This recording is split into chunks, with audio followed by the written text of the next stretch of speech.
Nigga kill over a bitch, but let a rat keep his wife. This interview right here, shout out to Prime Minister for the interview, for the full context of the interview. It's a link that leads to the page and the video. Prime Minister. Shout out to you. This the real Charleston White though. He sit down. They had good dialogue. Let's get into this video.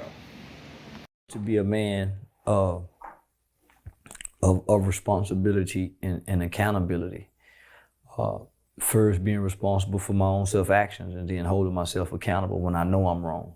Yeah. It's a difference when I don't know I'm wrong and I think I'm right. You see what I'm saying? But I never try to take the position of being right when I know I'm wrong. I would much rather say I'm wrong and I want to be wrong than rather playing like I'm right. And my wrong. So responsibility, accountability, and then convictions. So what people see is not a guy that's trolling, not a guy that's trying to be brave, not a guy that's trying to take down gangs. You see a guy that's speaking and operating out of his convictions. I look at something, I can't look at wrong and be quiet. I look at wrong and say, man, that's wrong. And so that's what I'm doing. It looks dangerous, but though I walk through the valley of the shadow of death, I shall fear no evil. I'm speaking against evil. That's right. So it allows me to be fearless, because I think there's a protection that comes with me speaking out against evil. I think I've been able to change the narrative. I think I've been able to sow new seeds into the minds in the Black community, youth, and even just throughout America. I think my message, and not only my message, but my actions, and the narrative that I'm trying to create, I think it gives hope to other races who have lost hope in our race. Right. Yeah.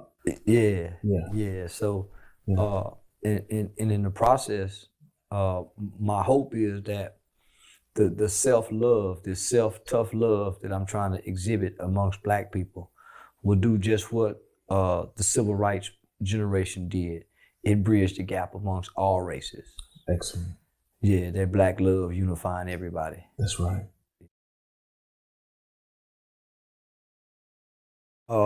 You just used two key words, unrepentance and lack of remorse. That's what I see, homie.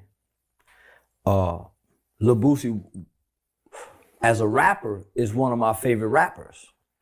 As a man, the man that I see outside of this rap character and persona is a man that I personally would have disdain for. I was one of them young dudes that you could use. Right. That would take the fall. I was the young kid that if you wanted to kill and you was older, I would have killed with you. I would have went along with whatever those older guys said do because I wanted that affirmation. Right. I hadn't seen the Math Hoffa interview, but a lot of people been sending, man, what you think about this? And I already know that's the case. I already know when you're a rapper and you got the money, you take the least of those and let them be your fall guys and crash dummies. I didn't know we used kids to do it. I thought the real G's and the real gangsters preserved the babies. Exactly. Preserve their innocence. Nah, little homie, not you. Exactly. And you go, yeah. So, that was real sad. So I'm saying that to say all of this. He was once on trial for one murder, but was implicated in 4 or 5 other murders, right, with this one kid. This kid was 16 years old when they finally arrested him, and he had 9 bodies and 9 homicides at 16 years old. 5 of them was associated with Lil Boosie. At what point in a killer's life, in a gangster's life, do they redeem themselves, repent, turn away from, and denounce or renounce, and show some empathy for the victims? Yeah. He's never done that. So, wow.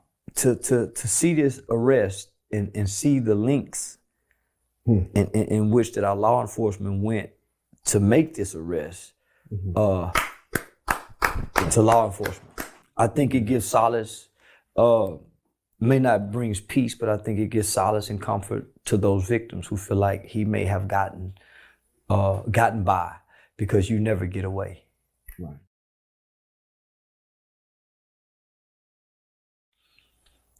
I think about Marlo Mike.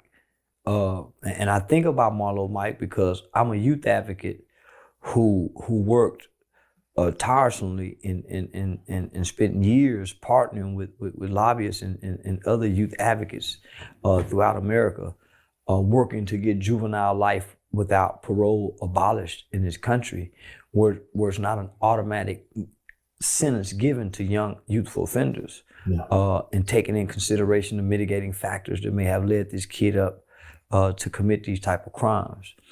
When I saw Marlo Mike's appeal was denied by the Supreme Court, and he's gonna die in prison.